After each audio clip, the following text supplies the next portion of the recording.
There were no 50-point games in the NBA this weekend. The what's more likely turned out to be that, yes, Deshaun Watson was going to make his decision. That was the what's more likely going into the weekend. But right? I posited either Falcons or Saints. Nobody saw and we discussed at length about how his decision was going to affect the Saints-Falcons rivalry one way or another. And then choice B, door number 3, was the Cleveland Browns coming back in from the dead. When we left, they were out. Well, 2 days before. The Thursday is when apparently the Browns were informed that they were out of the running because the word was he didn't want to play in cold weather outdoors. You play in the NFC South. You could either go home to Atlanta or you're going to the New Orleans Saints, and you're playing indoors. You're playing in a dome.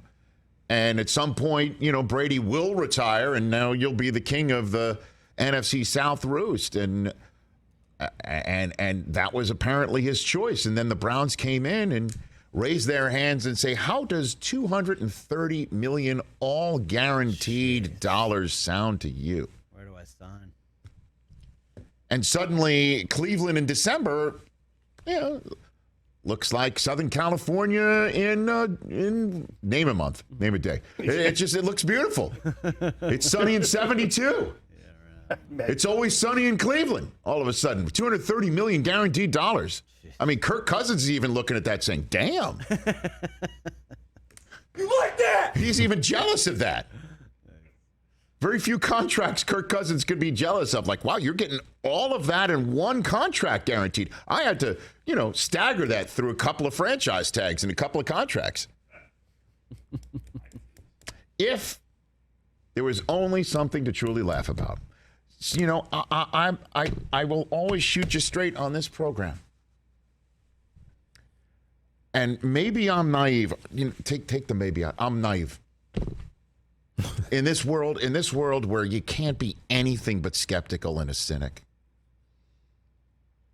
I always thought Deshaun Watson would have to have some form of public accounting in front of a camera with either a one-on-one sit down with somebody in the media or at a press conference and account for what this has been all about in Houston.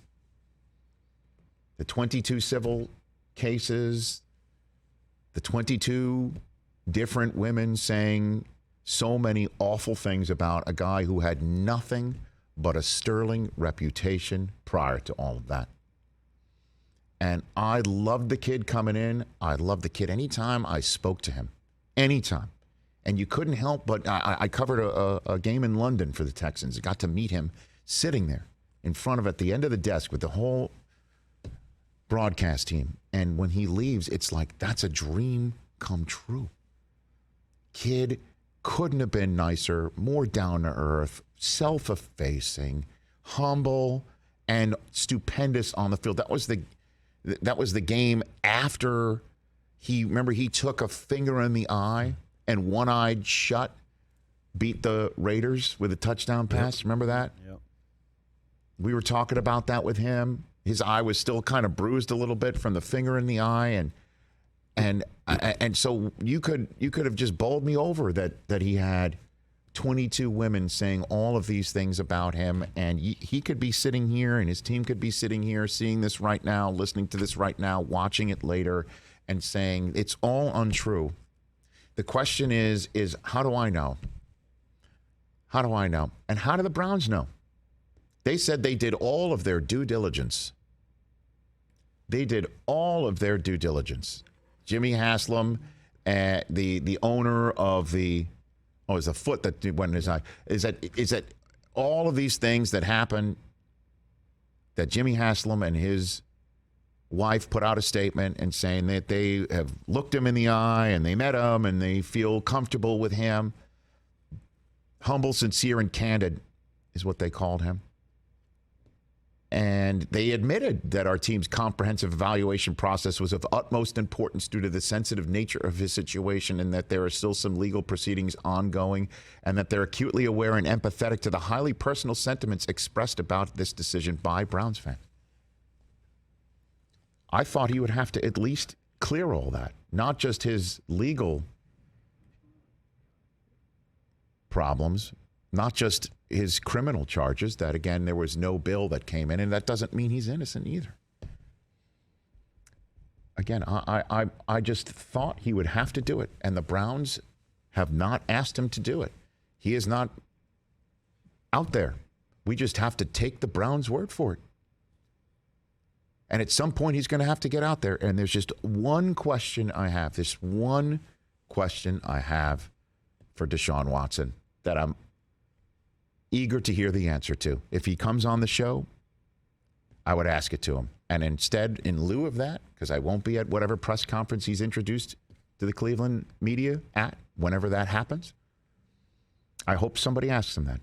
Why do you need to have 22 different masseuses? That's it. Couldn't find one that you liked. Couldn't find one that's it. Because the answer to that question informs so much. That's all I want to know. It's Women's History Month right now, the NFL. Just laying it all out there. Because so many of us are just looking at this from the football point of view, and we will for a long time, because Deshaun Watson's going to be a quarterback in Cleveland, and it is going to be intense to see how this all plays out. And once he is either suspended or not, and the fallout lands, and we will come on the show and I will talk about it, what goes on with the Cleveland Browns and how it all works out and what's happening in the AFC North. But for the moment, there's just, I'm not ready to turn that page yet. I just need to hear from him. I need to see from him. And just give me that answer. Why? Because it's bizarre. And I don't know anybody else who has that. Maybe I haven't been around enough. So, and the Browns better be right. They better be right. And I hope for Deshaun's sake, and I hope for the sake of everyone else in Cleveland that is put in there that he is truly the guy who we always thought he was.